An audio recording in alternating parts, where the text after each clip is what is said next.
दिल्लीमध्ये आलेलो आहे। हेतू सर्वांना कल्पना आहे, तो जाहीर करूनच आलो होतो।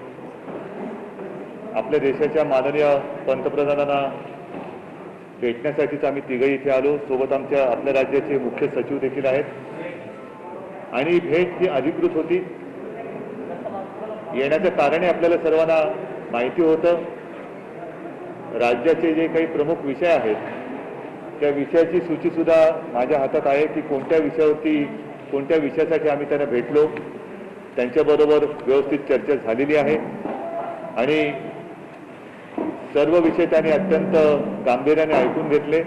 त्याबद्दल विस्तृत पत्र सुद्धा आम्ही दिलेली आहेत प्रत्येक विषयाची आणि त्यांच्याकडनं आम्हाला अपेक्षा आहे की राज्याचे जे विषय आम्ही त्यांच्याकडे मांडलेले आहेत त्यांनी स्वतः आम्हाला सांगितलं की मी माहिती घेतो, नक्की माहिती घेतो आणि लक्ष घालतो।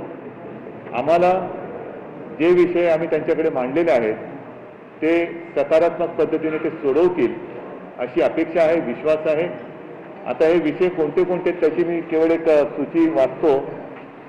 अधिक माहिती पाहिजे तर त्या विषयाची माझ्यासोबत माननीय उपमुख्यमंत्री महोदय आहेत, अशोकराव सुद्धा आहेत, मुख्य सचिव देखील आहेत।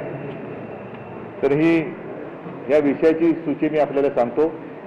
एक तर सर्वांना कल्पना आहे की राज्यामध्ये जे संवेदनशील विषय आहेत त्याच्यामध्ये एक विषय नक्कीच मराठा आरक्षणाचा आहे, ज्याच्याबद्दल सर्वोच्च न्यायालयाने निकाल दिलेला आहे आणि त्याबद्दल आणखीन आपल्याला माहिती असेल तर अशोकराव सांगतीलच।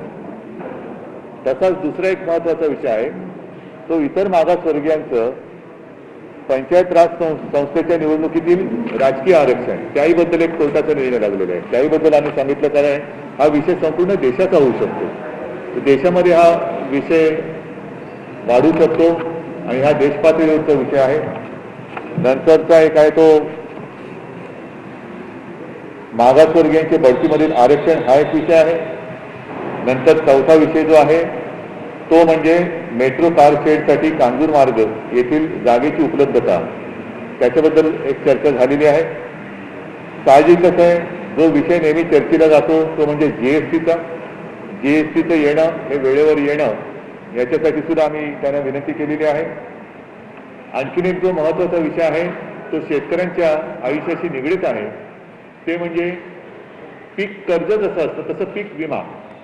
त्या विम्याबद्दल ज्या काही अटीतटी शर्ती आहेत, आपल्याला कल्पना असेल की महाराष्ट्रामध्ये बीड मॉडेल एक आम्ही केलेलं आहे, बीडचं मॉडेल। त्या अनुषंगाने त्याही सूचना आम्ही त्यांना सांगितल्यात की आपण तशा सूचना आपण यांना द्याव्या प्रशासनाला।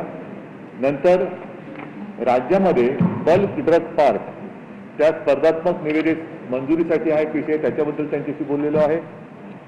महत्त्वाचा विषय जो मी किंवा आम्ही मुंबईमध्ये बोललेलो आहोत आणि तिथून सुद्धा त्यांना विनंती केली होती ती आज प्रत्यक्ष भेटून केली।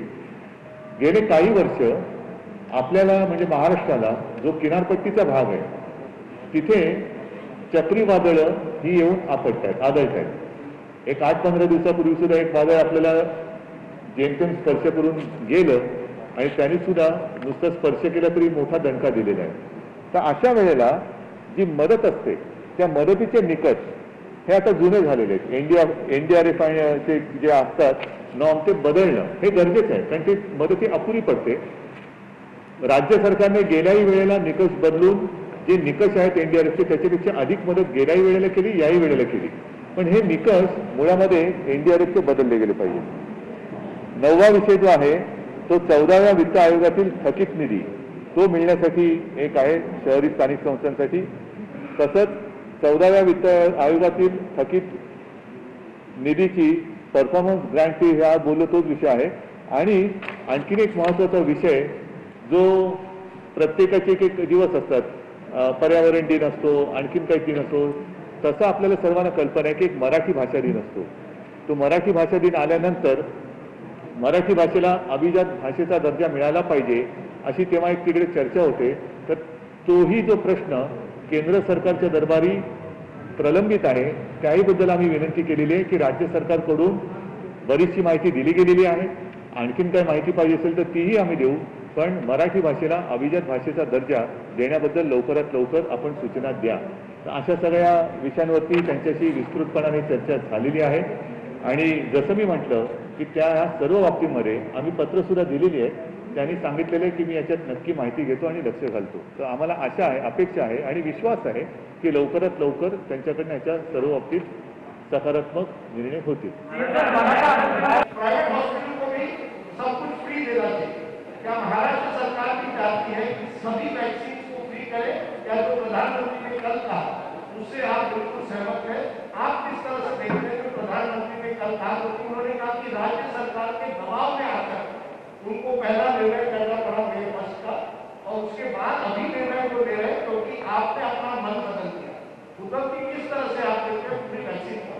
एक बात तो सच है कि जल्द से जल्द अपने देश के जितने सारे नागरिक हैं उनको वैक्सीनेशन तो किया जाना चाहिए। और बीच में जैसे आपने कहा 18 to 44 केंद्र सरकार ने ये जिम्मेदारी राज्यों के ऊपर सौंपी थी और हमने भी तैयारी की थी। मैंने तो कई बार कहा था कि उम्र के हिसाब से देखें तो 18 से लेकर 44 इस उम्र में महाराष्ट्र में लगभग 6 करोड़ की आबादी है और उसके लिए 12 करोड़ डोज लगने वाले हैं, क्योंकि एक बार में 2 बार देना पड़ता है।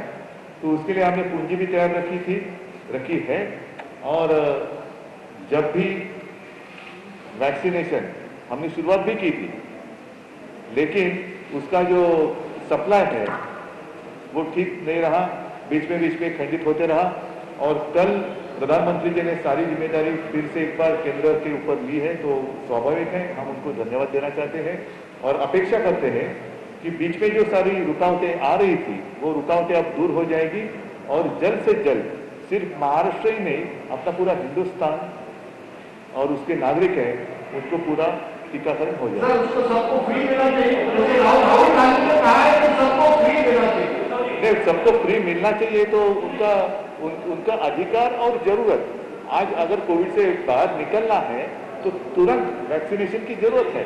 फ्री देना तो अच्छी बात है, लेकिन अगर कुछ मान लो कि कुछ लोग लेना चाहते हैं तो ले सकते हैं, जैसे कि वो सब्सिडी की बात हुई थी बीच में।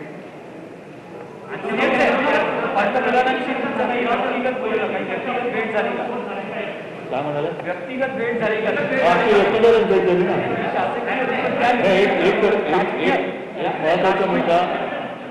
एक महत्वाचा मुद्दा असा आहे की आम्ही तिघही समाधानी आहोत, कारण आजच्या आमच्या भेटीमध्ये कुठेही राजकीय अभिनिवेश नव्हता।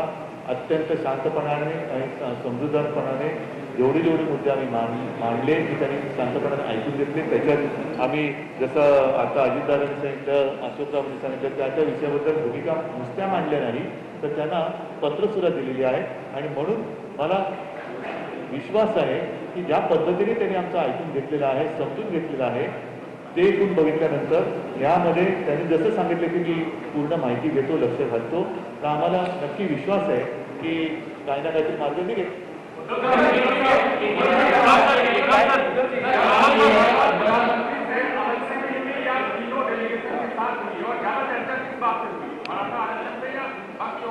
नहीं, सारे मुद्दों पर ज्यादा और कम ऐसी कोई बात नहीं, विषय के अनुसार चर्चा हुई है, तो ऐसे नहीं कहा जा सकता कि इस विषय पर ज्यादा बात हुई है, इस विषय पर छोटी बात।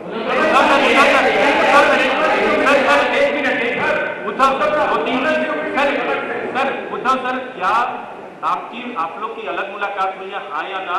दूसरा सवाल हमारा ये है ना, मतलब क्या अदालत है कि क्या है? आपकी निजी मुलाकात पंतप्रधानांची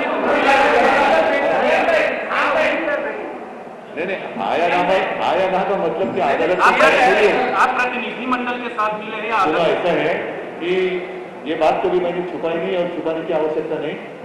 आज राजनीतिक रूप में देखें तो हम उनके साथ नहीं है, लेकिन इसका मतलब ये नहीं कि हमारा रिश्ता टूट गया। मैंने कल भी बात कही थी, मेरे एक साक्षात्कार में शायद लोकसत्ता ने लिया था तब, तो इसमें कोई गलत बात नहीं है कि मैं अगर मिलूं, मैं कोई नवाज शरीफ से नहीं मिलने गया था, तो ऐसे अगर उनको कुछ मिले, मैं व्यक्तिगत रूप में मिलूं, अगर मैं मिल भी लूं, आज भी अभी मेरे साथी है उनको कहूंगा कि मुझे दोबारा जाकर मिलना है, तो गलत बात क्या है उसमें?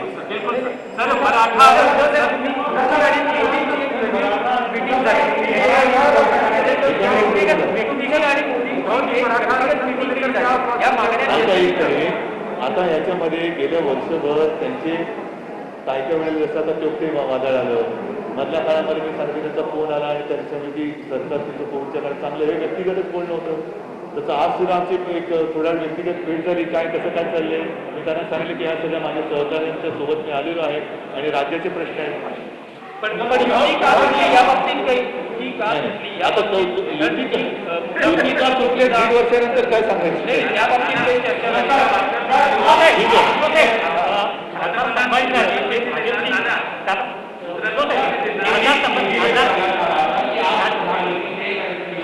ठीक आहे. अरे भाई साहब, जैसे जैसे अभी अभी सारी बातें बताई, मैं एक बार फिर से पढ़ता हूँ, शायद आपको चाहिए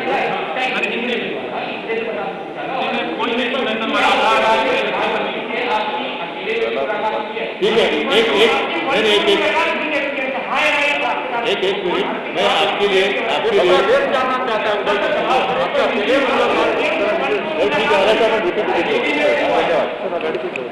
आभारी ची चर्चा सकारात्मक झालेली आहे. उद्धव ठाकरे यांचं हे वक्तव्य आताची सगळ्यात मोठी बातमी आपण बघतोय.